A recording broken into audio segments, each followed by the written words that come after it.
me of having.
Good morning and welcome to the Sports Desk live on Comcast Channel 26, also streamed on our Facebook page. I'm your host, Ed Nunez, along with our producer, Alden Niamwani, our very special guest today, Western New Mexico head women's volleyball coach, Geno Frugoli.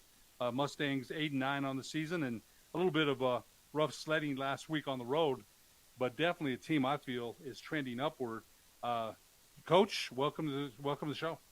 Thanks, Ed. Appreciate finally being able to come on. Yeah, we've talked about it, and this is a team that we mentioned 3 straight wins.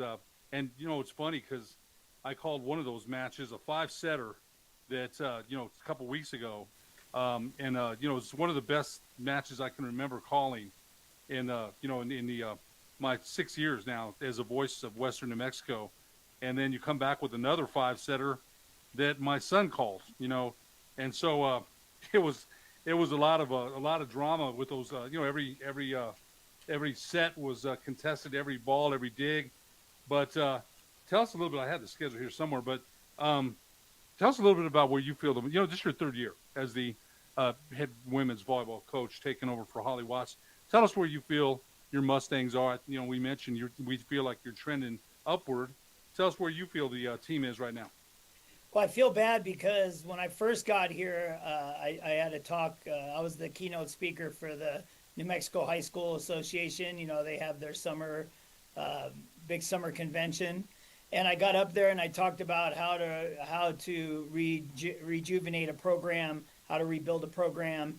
And, I knew all eyes would be on me then. So it's taken me 3 years to get the kids in here that I wanted. I started with a program that only won 3 games before me.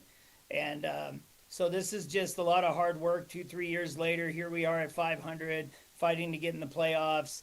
I mean, it's a natural progression, but it's a hard progression. So I just feel like you're seeing still a lot of young players making young mistakes. We lost several games that were so close. Our record could be so much better. But we've also beat some of the top teams. Fort Lewis, that's like 11-4 right now. Kingsville that came in 12-2. So we're capable of beating big teams, but we're not mature enough yet to do it every match. That's probably a good way to sum things up. But it's a team that's one of the conference leaders in blocks. You've got two players, Brindley Barris, who's 2nd, and then Daphne Postumus, who's 5th in the conference in blocking. And one of the things, and you know what, there was a block party a couple weeks ago when I was down there. There was a block party, and in Western New Mexico winning in 5 sets. And my son had said he took over for me last Tuesday, and he said that UT Perryman was sending shots over the block. So your back row has to adjust defensively, and they did. And again, you mentioned a little tough sledding on the road last week. Winning on the road is a little different. You got young players that don't always understand what it takes to win on the road, man. It takes, it's a different thing when you're not. And for those that don't know, I think Drags Court is a good environment for our home, our home team there. I really do. You got the fans a couple weeks ago when I was there, they made a lot of noise, man. And you got the women's basketball players, men's football, and some other fans that have been pretty loyal to Western New Mexico volleyball for a long time. But I wanted to go over your record before. You were at Seward County and a 76-23 record, 41-7 KJCC regular season conference record. You managed to keep the where you were there, Lady Saints in the top 20 of the NJCAA every year. Led them to the Region B1 championship. Tell us a little bit about your past coaching before you got to Western. I know it was a national search. Coach Scott Noble, who has gone on to New Mexico Highlands now, was the one that actually hired you. But tell us a little bit about your volleyball experience before getting to Western New Mexico. It's interesting because I was a player. I was a college setter and played some pro beach way back. Got into coaching because my little sister wanted to do it. And so I was a football player. I lost my scholarship my freshman year at UNLV. I was a punter. And my girlfriend at the time was a volleyball player. And so I tried that, fell in love with the sport, started playing at a high level. That led into coaching my sister, which led into coaching high school, which led into my first college job, which was at Dakota Wesleyan in South Dakota. And then I bounced around as we won and worked our way through. I was an assistant at Baylor in North Texas, recruiting coordinator, those kind of things. And then ended up during COVID without a job, and Seward came open. And I'm like, what an interesting challenge. I've always been the guy that has to rebuild programs. Seward came second in the nation the year before I got there, and they wanted someone to keep the program at an elite level. And so I'm like, that's a unique challenge for me. So I got in there, and I only had 3 kids left when I got there, and they're like, and you got to keep it top 10 in the nation. What? So that was quite a challenge, but we did it, and I did it with a lot of international players, and you're seeing a couple great international players on my current team, mixing in with local kids that I think have been outstanding for us. And so it's been a long journey. I'm one of those old souls that just kind of bounces around where I feel like I'm needed, and I enjoy taking a program that struggles and building them up to the top. I've done that at every level, especially the 2 Division I schools that I was fortunate enough to be a head coach at. So very interesting journey, but very long one.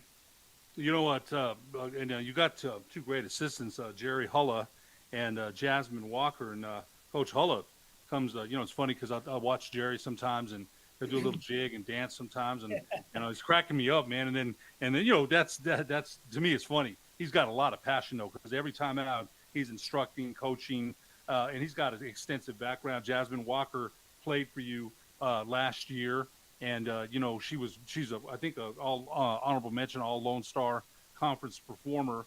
And so I think I talked to you. You and we got a great relationship. We talk a lot, and I got I'm glad to have that with every coach that's there, given unfettered access to the program.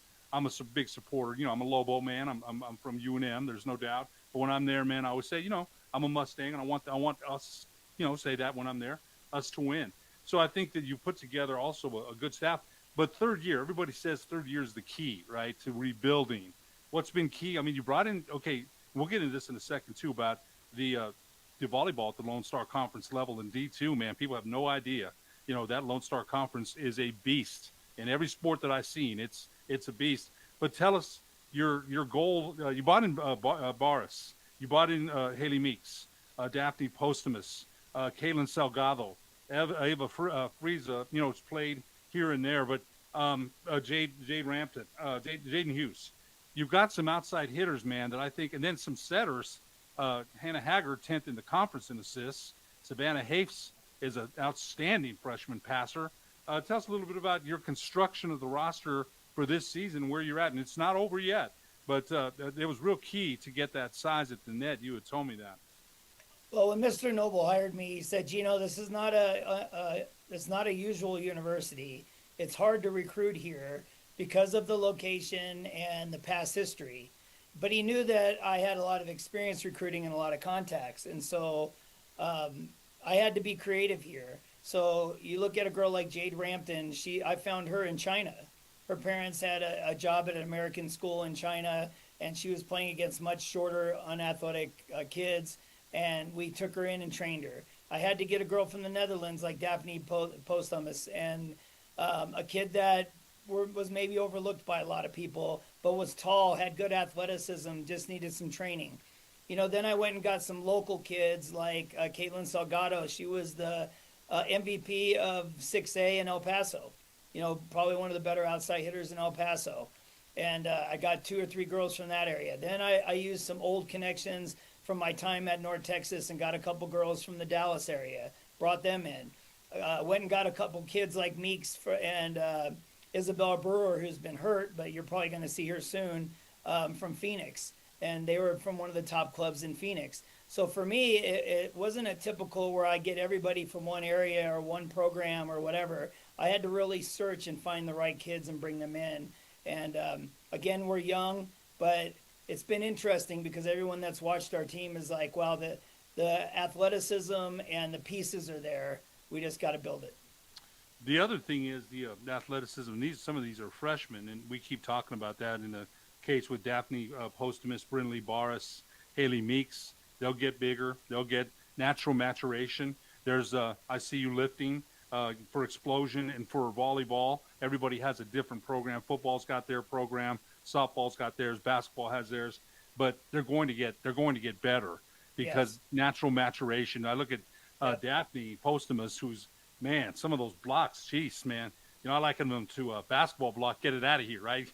And but she's so calm, right? She's so mellow, and she's not. I keep telling Jasmine Walker, not Americanized yet, where she's like, let's kill them. I'm gonna get every block. Not, she's very good, but she's a calming presence, I think, and just gets her job done, and is very confident, but no swag yet, no swag. I don't know that we'll ever see that. That's okay. Not everybody has that, But I think the players you mentioned, Mikhail McAfee, 7th in the conference in digs, and man, I'll tell you what, some of I'll watch her.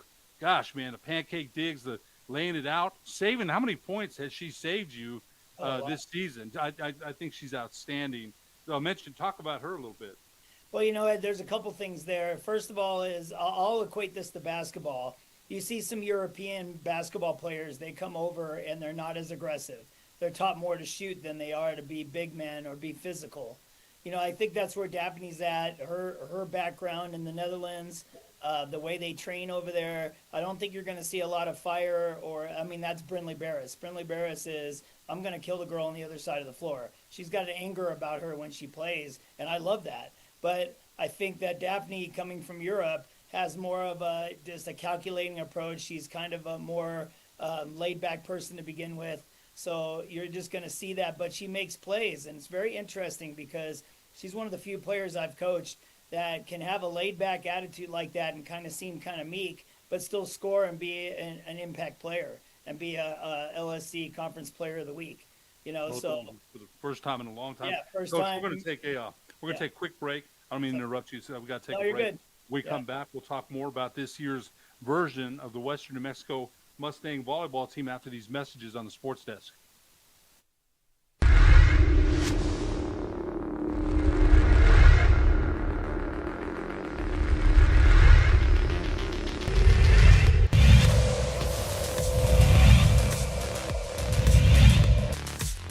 Melendez again with the snap, steps back to throw, escapes out of pressure, left side running, tosses it downfield, he's got his man! First down and a little bit more inside to El Dorado territory. Isaiah Gorey with the catch.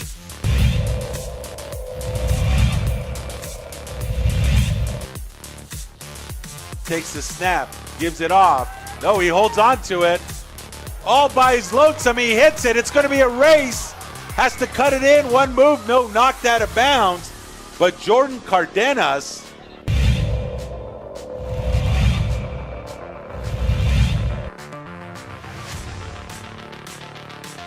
Flores looking for the corner, double coverage. Does he bring it down? They're both talking it over. Touchdown, Rio Grande Ravens!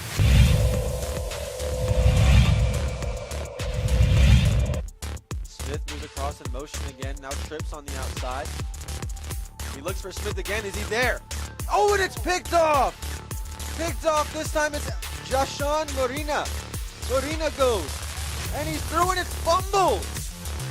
It looks like West Mesa's on top of that one.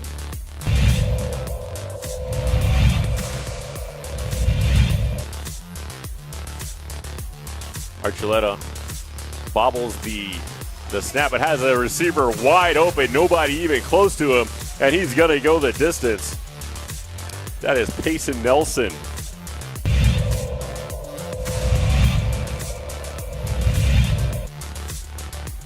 Takahashi in pocket. Now he'll fire a little off balance. Dangerous. It's picked off. It's intercepted, and it's coming back for 6. Touchdown, Cibola Cougars. Guess who? It's Matt Cash. He's money.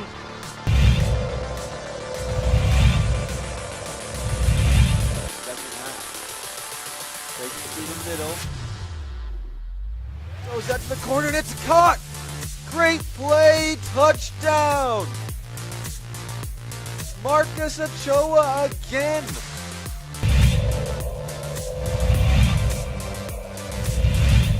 Of 81, 580 passing yards, 5 TDs, 6 interceptions. He's under pressure here. He finds Landeros.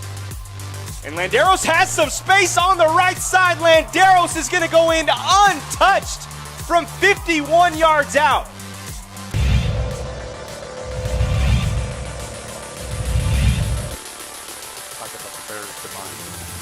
Mays hit as he throws. Behrens will make the catch like a rebound. He's a basketball player. Isaac stepped out of bounds. But what a catch.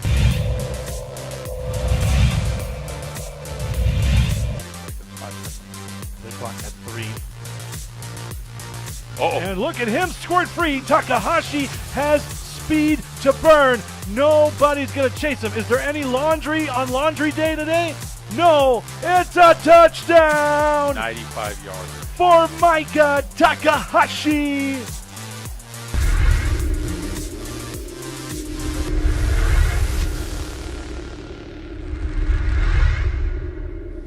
Eagle Greens and Turf are a family-owned and operated business with over 25 years of experience in the home improvement industry. They are your exclusive dealer of celebrity green, synthetic putting greens, and artificial turf. They also have artificial turf that is specifically designed for your pets. Eagle Greens and Turf are proud sponsors of ProView Networks and can make your lawn green all year long at 505-273-2744. Granite Passion are proud supporters of ProView Sports. They're located at 1309 12th Street Northwest. They're your one-stop shop for granite, quartzite marble, quartz, and install. Most jobs are completed in a single day. Give them a call at 505-242-1007. That's 505-242-1007. Burrito Express is proud to announce that we are the official burrito spot of ProView Networks. Since 1982, with 6 locations serving Albuquerque, Rio Rancho, and Roswell, the question is, red or green? Let's go to the burrito. Visit letsgototheburrito.com and order now. Hi folks, Marley Fletcher here, owner of Santa Fe Kia. You know, at Santa Fe Kia, we like the byline of Santa Fe Kia is where we treat you different. Some reasons why. I'm remodeling our facility to make it better for our customers.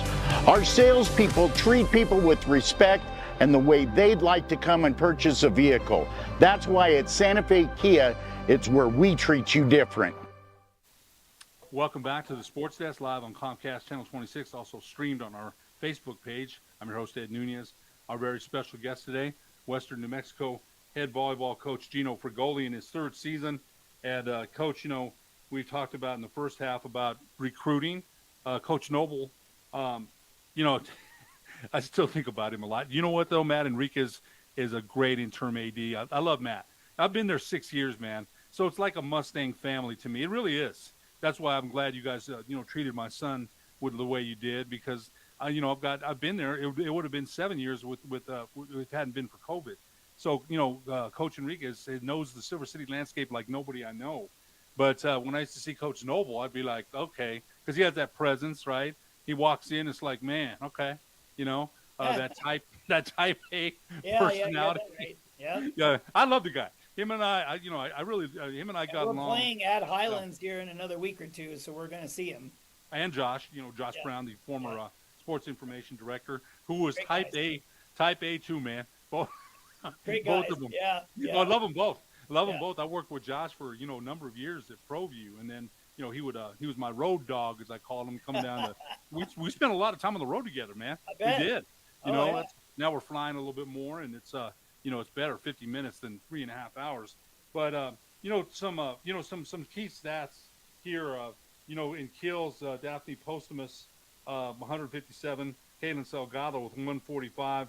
Brindley Barris, 143. And Jaden Hughes, who's really coming to her own, man. I'm impressed with her, has got 103. Hannah Haggard, 10th in the conference with 358 assists. Savannah Hafes, I like her too. I do. 177. Diggs and Mikkel McAfee, 7th in the conference at 2.66. Barra 78 blocks, Postumus 73. So you've got some players. You mentioned this to me the other day. Assist Hannah Haggard, we mentioned 10th. That you're starting to see your players be more in the middle of the conference as far as stats. We'll get into West Texas A&M where they rank as far as the stats. They're number 1 in the South Central region, ranked number 1 in the nation, the South Central region. They did lose to Lubbock Christian. You only lost to them in 5. You probably might have won that one. But talk a little bit about the numbers I just hitting percentage. Daphne Postumus at 3.26. So you've got some players in the thick of the Lone Star Conference volleyball stats. Talk about that a little bit. Well, I think our system allows our middles to play well and free, and so you're seeing that with Brindley and Daphne. I'd be remiss if I didn't say that our staff has been great here. You mentioned, Matt Enriquez and the administration. We're getting so much support here from everyone, and our coaches are working so hard to try to make these guys better. There's actually a crusade going on here just to get respect in a program that hasn't had it in a while. And so going out and getting these kids to perform and think through things and watch film and practice on different things, we're starting to see the fruits of that labor. And it's been exciting to see getting 2 players as a Lone Star Conference Player of the Week, starting to see our team in the middle to upper half of all the conference statistics, and then seeing individuals like Daphne and Brindley in the top 15 in hitting percentage in the conference. I think they're both top 7 or 8 in blocking. So seeing a couple players really excel to the top of the conference is this something they haven't seen at Western New Mexico, and we're trying to deal with that success like we talked about off air. Block party a couple of weeks ago, 20 blocks, school record. And, it was exciting to me, man. I was a little nervous about, and, I try to stay down the line. I can't be a yelling homer, but I'm excited. I want, of course, I'm Western's voice, man. So I'm going to let people know, when they do something right. Texas A&M, that was against Texas A&M Kingsville in 5 sets. Block party, 20 blocks that night, and then followed it up with a 5-setter against UT Permian, and then you would beat Texas A&M International. So I think, again, and dropping a couple down the road last week to Dallas Baptist in 4, and then Texas Women's in 3. But you got West Texas A&M, we mentioned, coming in on Thursday, and another challenge. And I love it when you say that a lot of these schools are now noticing, like, hey, we got to take this team seriously now. I love that. And you mentioned a coach a couple weeks ago, and I'm not going to mention who it is, but it made me mad a little bit because I'm that competitor that, if anybody thinks I'm not any good, let's get it, man. Let's get after it. And one of the coaches had mentioned, it's hard for you to get a player, to come to your program, and you beat them. And that's the best revenge of all, man, going in that shaking the hand line and, smiling a little bit and saying, hey, good match. And if it was me, I'd want to say something else. But I gotta dial that back, man. I'm not playing or competing anymore, but I was that dude, man. But tell us about what this is gonna be an exciting match, Coach. Your ladies have a solid shot here. Tatum Stowe, West Texas A&M, first in the conference in blocks at 1.55. This is a block team, block versus block. Tell us a little bit about the Lady Buffs of West Texas A&M. Well, Tatum Stowe, their middle is 6'3". She's an All-American. So the 2 middles that we've been touting about, they're going to have a challenge. And we're going to see just how good they are because they're going to face the best. And I know Terry Gamble, the coach there, a long, long time. I was at Southeastern Louisiana as a head coach, Division I. We were in the same conference. He was at McNeese State. And before that, after that, he was at Blinn Junior College. I was at Seward. So me and him have a long history. We've already talked about hanging out a little bit when he comes up here on Wednesday. Great coach, great program, number 13 in the nation, like you said. They're on the upswing, and he took that job kind of like I did at Seward, where they're expecting that program to be in the top 15 no matter what all the time. So his challenge is a little different than mine. I'm the underdog trying to build up, and he's already there trying to keep it there. And so we have a lot of respect for each other. We've beaten each other for many years now. So we're just going to line up two physical teams, and we're going to see who plays better Thursday night. So Tatum Stone is an All-American. That's now, I know you've watched the film and you've gone over, some things, and it's Tuesday, and you'll go over some. You've got today and you've got tomorrow. I imagine your ladies are pretty excited because of the things they've been able to accomplish. But that's a test. Going against a middle like that, who leads the conference in blocks, that's a test, man. And you played football. You were a punter. Anytime you go up against the best, it's a challenge for you competitively, and you want to show too that hey, we belong here, man. We're not just here, and that's the challenge, right? Western New Mexico, the culture is changing a little bit. I think you've recruited some really, really good players, man. You really have, and we mentioned the competition at the Lone Star Conference is in any sport. There's not one sport that I haven't seen. I'm like, man, it's football, basketball, softball, track and all of it. So I think you've got a good shot on Thursday, and you've got a couple more days to work on it. I came in here as a former Division I coach and a championship level junior college coach, and I'm thinking, okay, D2, we're going to get some good kids and really win right away. But then I started looking at all these coaches, and they all have similar experience to me in this conference. And the top coaches have been at their programs for many, many years with tons of success. So I can tell you that the top 5 to 8 teams in this conference, I'd say even go as deep as 8, can beat, probably a third to half of the Division I teams near the bottom there. It's incredible, and it's always a challenge, and I've found it exciting, and it's been fun. You got a really good staff, and you mentioned the support from Coach Enriquez, Dakota Spillers, and his graduate assistants. Everybody's, there's some good people there at Western, man. There really is. I've enjoyed my time there. I really have, and it's a long haul from Albuquerque. I'm not gonna lie, it is. But I'm retired, man. So sports is my retired job, and I can't complain about that. Got about a minute left, Coach. Tell us, what's it going to take for for Western to continue to develop the program that you're developing right now? What's it going to take? You got a lot of volleyball left. Yeah, it's gotta come from the whole area. That's why I was excited to join your show, because I know that you cast a broad net. I want people in Albuquerque to know that it's an hour flight or a 3-hour drive here. There's some great volleyball players in Albuquerque. They should check us out. El Paso, Phoenix, we can get kids from them. You're starting to see less international players on my roster, because I'd love to do it with local players. The problem is I want the best local players like anybody else. So I want the word to get out there that Western is a viable option for everybody that's local within 3-4 hours. And the kids that we got from Arizona and from El Paso, they love it here. Their parents can come watch and play. You do a great job with all the broadcasts, so they get to see them. But it's really important to me that everybody understands that we're on the map. This is a viable, competitive program that your kid can come to and have a great experience.